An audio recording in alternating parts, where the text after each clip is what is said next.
Hi, everybody. Good afternoon. Um, hi, Angel. How great to be here with you guys, talking a little bit more about green magic, about Orishas, herbal magic, and about the use of sacred leaves in all kinds of magic. So, now that we are talking, have you ever imagined that you could use the flowers in your home, the seeds in your kitchen, or the roots in your garden to create magic any day of your day, any day of your week, any day of your life. Hi, Camila. Well, that's the whole idea of the sacred leaves. And I am Diego de Oxóssi. I'm a traditional Orishas priest in Brazil, author of 5 books published in all over the world in Portuguese and English. And in next July 8th, my newest release, Sacred Leaves, will be here with you guys, available for all you guys in the US by Llewellyn. So before we can talk about doing magic, doing sacred leaves magic and Orishas green magic, just let me show you where it all came from. Next July, you'll be looking for Sacred Leaves book in English, but it all started with this thing here. And actually, it all started with this small book here.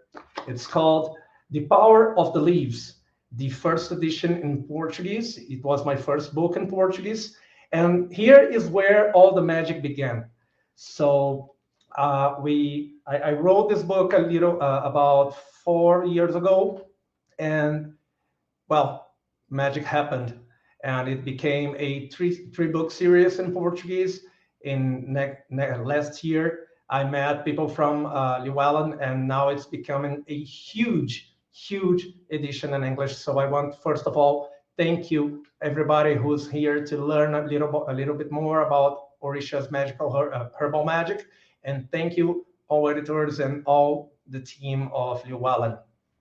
So let's talk a little bit about how to create magic with the sacred leaves. And the first thing we must notice is that every vegetable, every leaf, every root, every seed, every branch that you find in your home, in your garden, or in the woods, all these vegetable parts, all these vegetable, sorry, English is not my first language, so sorry. Every vegetable element that you find in the nature, that you find in the markets, that you find in your house, it can create magic. And the secret key is to identify two main things. First of them is to identify which part of the fruit, of the seed, of the flower, of the vegetable you're about to use, because a root have different magical powers than a seed, and which have different magical powers from a branch, from a flower. So the first thing is to identify which part of the plants you're about to use to do magic. And the second most important thing to create Orishas herbal magic is to define your purpose. Because as I used to say in my blog, in my books, if you don't know where you're going, any road can take you there. And if you don't know exactly what you want to do in your magical rituals, well, any result will serve. So first things first, let's define which plant we want to use, or actually which plant we can use, because not every time, sorry again, not every time we have all sort of ingredients available. So we gotta do magic with what we have in our hands. And second thing is to objectively define what is the purpose of our ritual. But well, I'm from São Paulo. I'm from Brazil. I'm talking now from São Paulo, which is the biggest state in Brazil, and we're in the southern hemisphere. And of course, there is a lot of plants, a lot of ingredients, a lot of spices that we can only find here in Brazil. So how can I use the sacred herbs? How can I use the Orishas herbal magic in all over the world, in the northern hemisphere, in the US, in Europe, or on the other side of the globe, in Japan, for example? The thing is that we must understand that there are some magical aspects, some magical parameters that plants have in common with all plants have in common. So we must look for these magical parameters to understand. Oh, but Diego teach me a recipe, a bath recipe, or a fumigation recipe, or a ritual recipe with a leaf that I can't find where I live. He says to use basil, for example, but I can't find basil anywhere near my house. So I can't, I won't be able to do the ritual. No, no, no, no, no, no, no, no, no. You can do every ritual, any ritual, everywhere in the world. So the first thing that we must notice is the traditional magical parameters to organize the sacred leaves.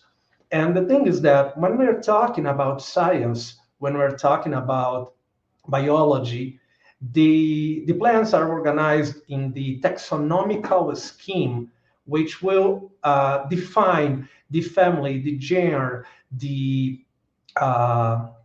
sorry, I don't know the right words in English to define how biology organizes the hierarchy of all living beings and all vegetables and all sorts of scientific organization. And just like the science organizes all living things, magic also does with different parameters. When we're talking about Orishas herbal magic, we must understand that there are 5 different and important parameters that we must understand and identify in each plant so we can perform magic. The first of them is the color, is the magical color of the leaves. Well, but isn't any leaf green, or isn't, if we're talking about leaves in nature, they're mostly green. Yeah, their natural color is green, but we're talking about magical colors. So basically, magic will have 3 different kinds of colors, 3 different colors in magic. There is black, red, and white. So when we're talking about white leaves, white magic color, we're talking about most of the ingredients classified as white magical in the white magical color. They're used for health rituals, for peace rituals, for harmonizing rituals. So the symbolic meaning of white, of getting things down, of getting things easy, of getting things peaceful, this is the first parameter. So white color, white magical color will indicate ingredients on herbal magic, sorry, on herbal magic that are used or that can be used for peaceful rituals.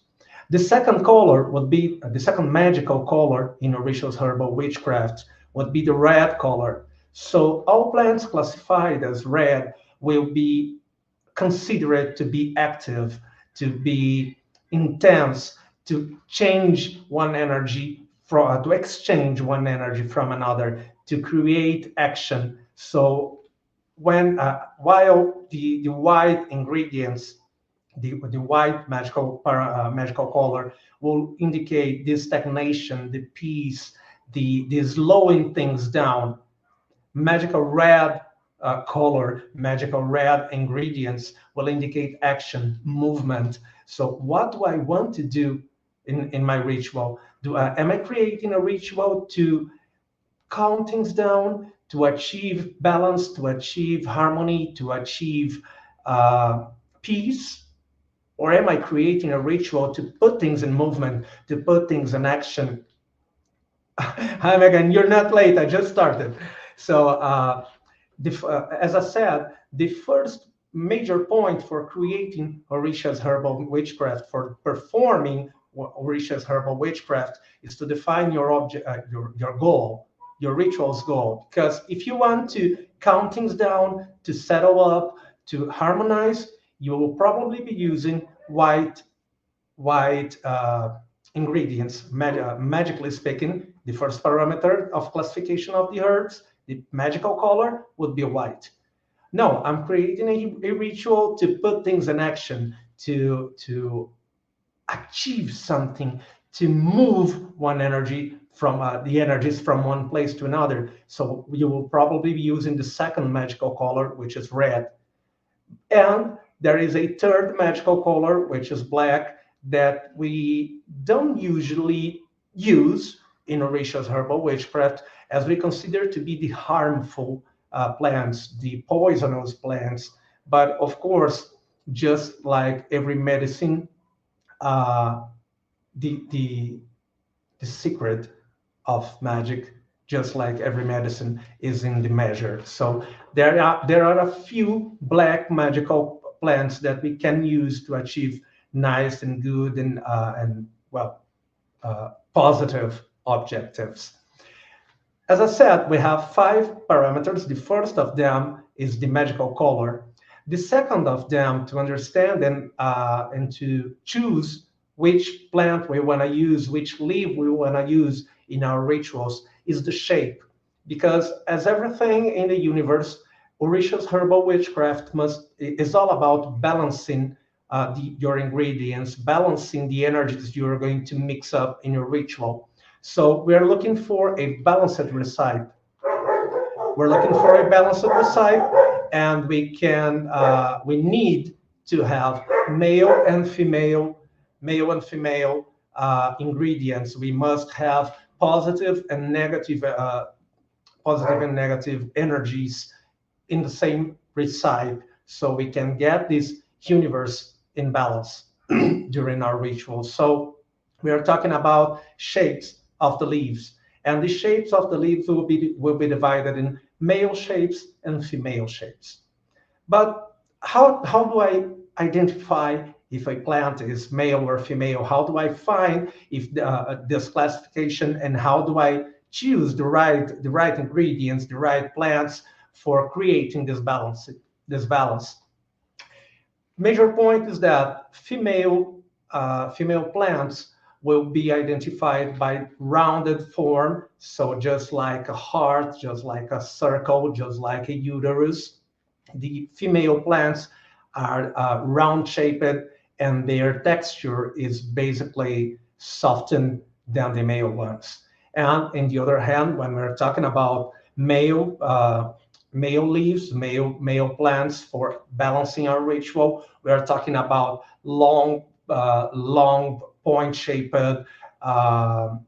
raw texture. We're talking about this phallic form of some leaves, just as eucalyptus, by example. So first magical parameter, the color. Second magical parameter, the shape. Third magical parameter for identifying the powers and the goals of our magical ingredients. The third magical parameter will be the smell. Just like the form, just like the shape of the leaf, smell is also divided in male and female smells. So male leaves, male plants will be acid, acrid. They have this strong, earthy scent when you rub them or when you scratch them. In the other hand, female leaves, female plants will have this sweetened perfume, just like the flowers, for example. Fourth, the fourth magical parameters for identifying the power of the leaf is exactly the texture. As I mentioned, when we're trying to understand if a plant, if a magical ingredient is male or female, has male or female energy, we need to touch it and see if its texture is softened, just like a cotton, for example, or a basil leaf, or if it's raw, like eucalyptus, like a pepper, and and so on. So all things in in Orishas herbal witchcraft will be based in this male and female balance, so we can settle up the ritual and then sound it to the universe and then perform magic. So once we understood these magical parameters, once we understood how those magical parameters can be identified and organized uh, for selecting the ingredients for our ritual, then we have the exchange a key for ingredients in our the exchanging key, the exchange secret for choosing one or other leaf. So here, this is great. I use plants, parts of the trees, wherever I found nature to speak. Yeah, great, Terry, great, Terry. That's the thing. We must understand which part of the plants we're going to use, and by choosing this part, understand which energy, which vibration, which power it brings with it.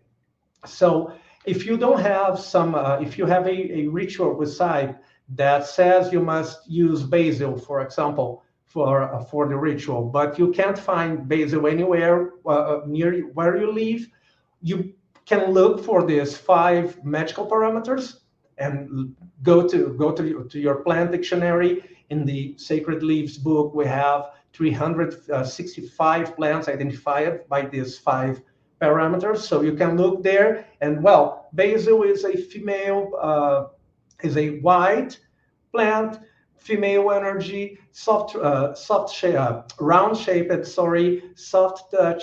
So how can what other plants that I have nearby where I live that I can easily find, what other plants are related with these parameters, along with the 5 magical parameters? We must also understand which nature element this plant is related to. So basil is a water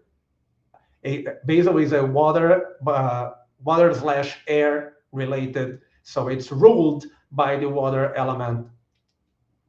It's ruled by water, and basil, as in our example, is a leaf ruled by the water and air elements. So I understand the 5 shape, energy, balance, color, taste, and texture parameters.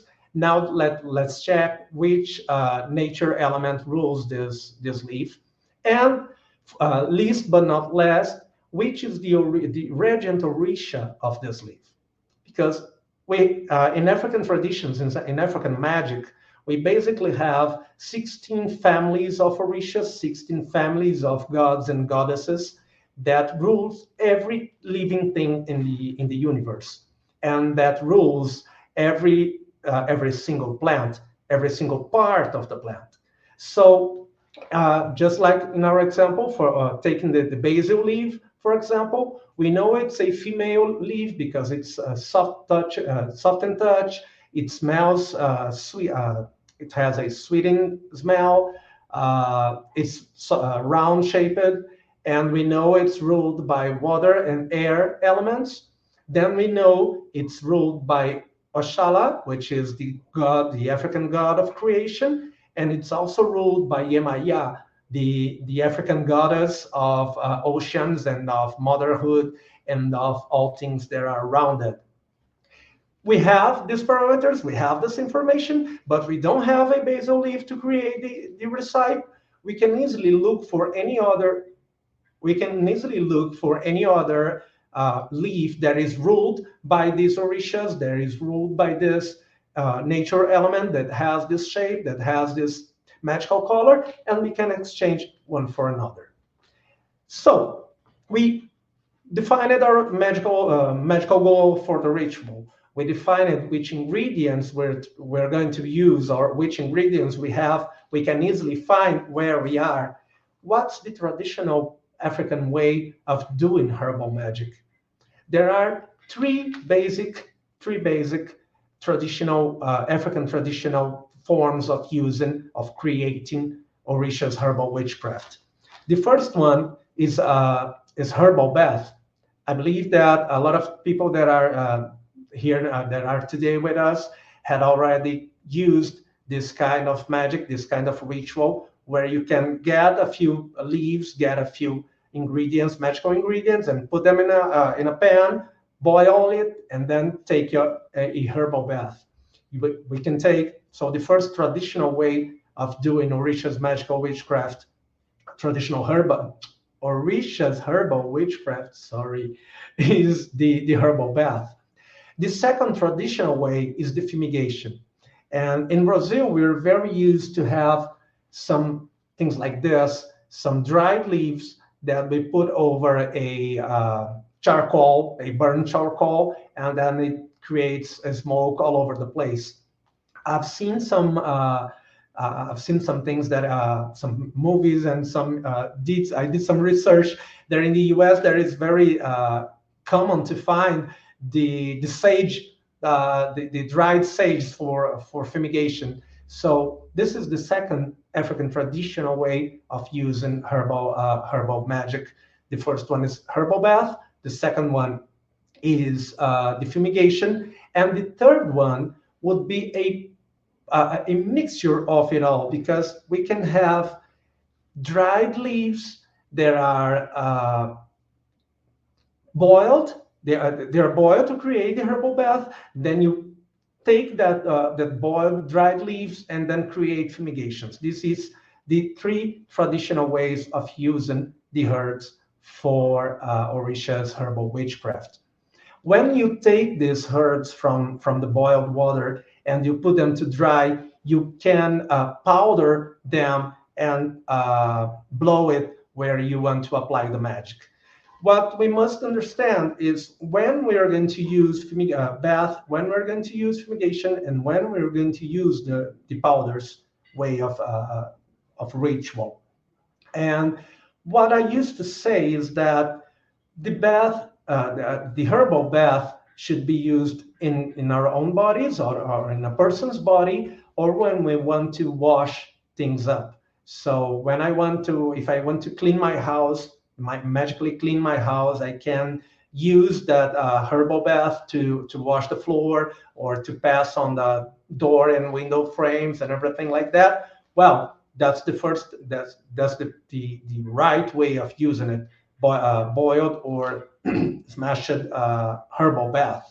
But when we're trying to when we're trying to use herbal magic in environments, or in places, or in a home or an office that we can't wash, we can't put water over it, well, then smokes are the best way. And when we're trying to do some hidden magic, when we're trying to apply, to use, and to put herbal magic in action without being seen, without the need for washing it, and without burning a sense or burning a fumigation, which was going to create a lot of smoke, then we use the powders. The traditional African powder magic usually are put in the space between a nail and the thumb, and you can just sprinkle them over the place, or the person, or the object you want to enchant. So this is the three traditional ways of doing herbal Orishas herbal witchcraft: bath, fumigation, and powder. As I said, this is an example of dried leaves, where we can light a charcoal, then we just put it on the charcoal. Sorry, I don't know the right word in English for it, and create the fumigations. We can have the herbal bath, which is a liquid boiled with the dried herbs, and we can have the powder. Other examples, other ways of using herbal witchcraft, Orishas herbal witchcraft, or other ways of applying this, that are not so traditional, that are actually that are actually not traditional and African magic, but is commonly used in the Western, is incenses, just like this. Let me see. Oh, it's not going to focus, but incenses are a way of creating Orishas herbal witchcraft for the West. So you can, again, choose the ingredients, enchant them to awaken their hidden powers, mix them, and sorry, I lost myself in translation. You can mix them and dry them in the sun, and then have a powder over it and create some incense sticks. You can have home sprays just like this that you put the dry leaves in alcohol. Then you can let it let it mix for a few days and create your own home sprays.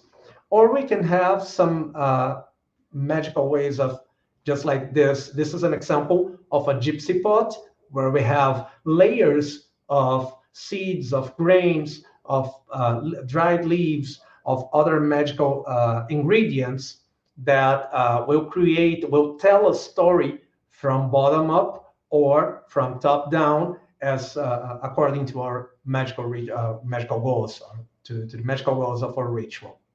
So there are a lot of ways of using the plants, and I'm pretty sure, obviously, African magic is not the only way of using herbs and plants and seeds and everything else.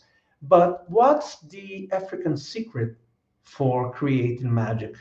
And what's the way we can, just like a medicine, and I like to use this example, herbal, not only herbal, actually, every kind of magic is just like the traditional medicine. We can have the same ingredient, we can have the same remedy, the same medicine for a lot of purposes. So this, how do I say, again, taking basil, for example, how do I, choosing a herb or choosing basil, how do I know that it's going to serve this magical goal, this magical power it has within, and not the other ingredients, not other goals. As I was saying, just like a medicine has the same medicine. Megan, don't worry. I'm trying to go on with the script, with our presentation script, and check all your messages here. So the thing is, let's get back. How do I say for that this or that ingredient will serve the exactly purpose that I want? And this is the key on African Orishas magic, and this is the key on Orishas herbal magic, especially. Well, I have just like here. Let me get this.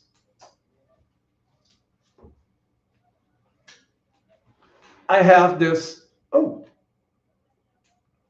I have chosen this daisy here for my ritual, and when studying its magical parameters, its magical classification, and the regent orisha of this flower, and the nature element that rules this flower, I understand it can serve for, let's say, for example, increased sexuality, to achieve better communication, and to open path for harmonizing the relationship between a mother and a son, for example. How do I say, how do I point which magical power of my plant I want to use, which magical power of my plant I'm going to apply on my ritual? And this is the key. This is the key. And there is a whole chapter dedicated to teaching you all the details on how to create this key, on how to compose your own enchantment. Because the thing is that every leaf, every seed, every flower, every root has magic within, but it's just a flower, it's just a leaf, it's just a root, until we awaken them, until we wake them up. And how do we do this? How do we wake up with the power within in a plant, the power within a leaf, the power within a root, and said to him, and say to it, you're going to do this, you're going to serve this objective in my ritual. We can create this by literally singing for the plants. And this is the where all Orishas herbal magic happens, when we sing to enchant. There are a few traditional African songs that we can use, and I oh, Terry, thank you a lot. It's going to be on every bookshop from July 8th. So get the book, the Sacred Leaves book. So to awaken the hidden power of the plants, to awake its secret power, we must chant to enchant. We must sing to enchant. And there are some traditional African songs that we can use. I have we have some examples in the book, but most importantly, you don't need to speak any African language. You don't need to know Portuguese. You don't need to know any other language than yourself, than your language, than your mother language, for creating and for singing to enchant a plant. The thing is, we have some basic rules that you can follow and create your own enchantment, just like you would write a poem, just like you would write a song. There are a few rhyme and a few musical rules that you must follow. Then you can create your own enchantment, and with this enchantment, you will say for the leaves, you will say for the herbs, what I really want you to do in my ritual. Well, Daisy Flower, I want you to awaken your inner power devoted to balanced communication, and then create and then use. Once you're awakened, oh Daisy Flower, awaken, get me good communication. This is a raw example I'm just creating by my heart here. But the whole idea, and this is the biggest, and in my opinion, this is the greatest secret that you'll find in Sacred Leaves book, is how to create your enchantment, how to compose your poem, your magical poem, to say for any magical ingredient, not only for plants, but for any magical ingredient in any kind of ritual, what do you want them to do? Because nature is all around us. Everything around us is energy, and this energy can be activated or upgraded or downgraded for the magical objectives, the magical goals we have. But a lot of people get lost in, oh, if I get this, just like a cooking recipe, as if magic was a cooking recipe. Oh, so I'll get this, and that ingredient, mix things up, oh, create this whole ritual, speak a lot of words that I don't even know what they mean, and poof, magic will happen. Actually, no. Actually, no. The thing is that you must tell it from your heart what you want each ingredient what objective you want each ingredient to serve, and to command them to follow your ritual goal, to follow your magical goals. So learning to sing to enchant is the most important aspect of a Orishas herbal ritual, Orishas herbal witchcraft. You don't need to have that so secret, so rare plant that is saying in the dictionaries, the herbal dictionary, that will bring all the wealth in the world at your hands.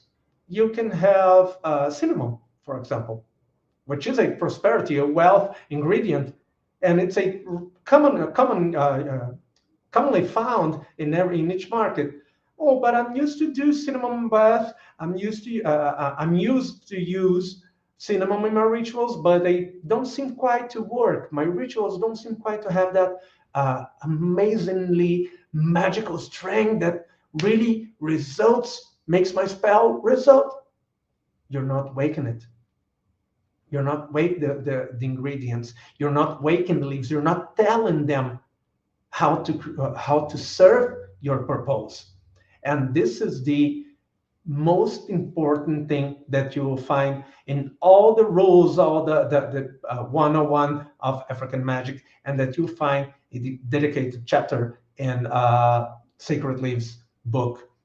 So I guess that I lost myself a little bit in my script, and I guess that we covered basically all the major topics that you need to know about Orishas herbal witchcraft. So the first thing is to understand that anywhere in the world you can have magical ingredient, natural plants. You can have natural ingredients. You can have magical plants. And if you can't find that one plant that you look for in a recipe, you just need to understand its magical parameters, the color, the shape, the taste, the vibration, the regent nature element, and the regent orisha of that leaf, and you can exchange one ingredient for another. Uh, the second important thing is how to use it. Am I going to burn and create a smoke for fumigation? Am I going to take a herbal bath? Am I going to create a powder? Am I going to create a gypsy magical pot? Am I going to enchant my home garden to serve a purpose? Or so the practical way of performing your ritual. And when you can wash things up, when you can apply the liquid, the herbal bath in itself, that's the best way. Second best way, fumigation, smoke, incenses, burning dry leaves in charcoal, using that sage sticks for for smoking everything. And when you don't want to be seen, when there is a hidden purpose in the ritual, you can create a very thin powder and then throw it in the objects, in the places, or in the person you want to enchant.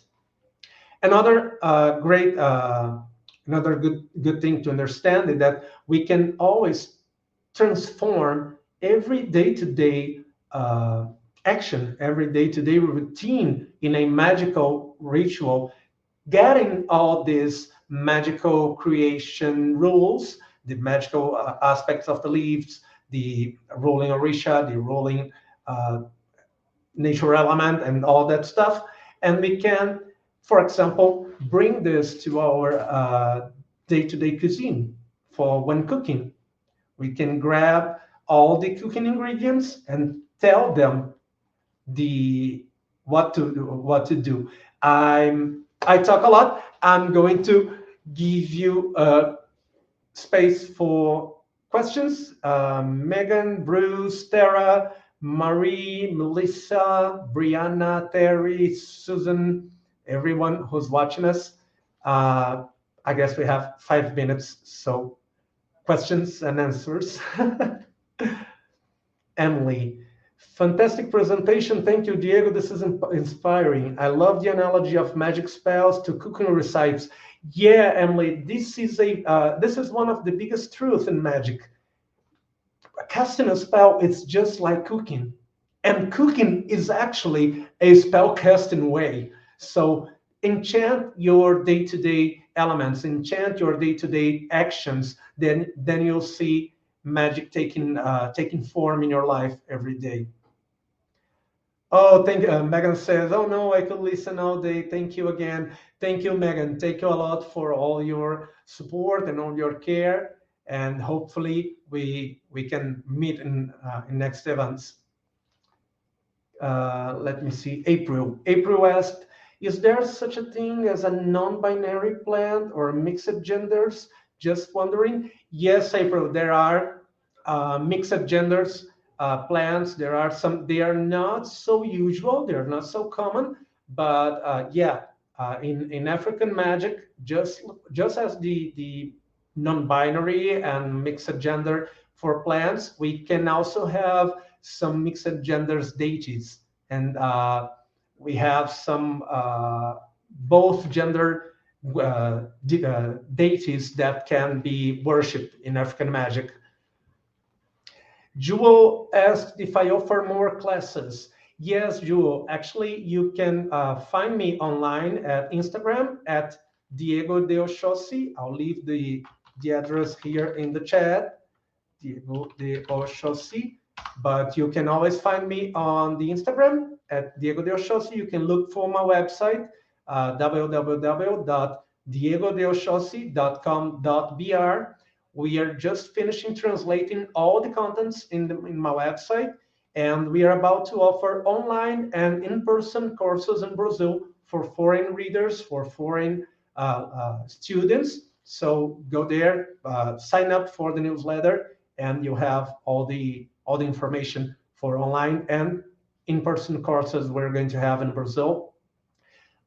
Megan asks, do you sing to your ingredients when cooking? Yeah, you can sing. That's the way to awaken their powers. You can choose them based on your cooking recipe, and then just take a quick look at the magical dictionary. In Sacred Leaves book, we have a huge dictionary, 365 magical plants and their magical gold and magical power. You can just take a look there. Also, cassava or guava or coriander, or well, all these ingredients. What's their magical objective? Okay, so sing while cooking, and then you create a magical recipe.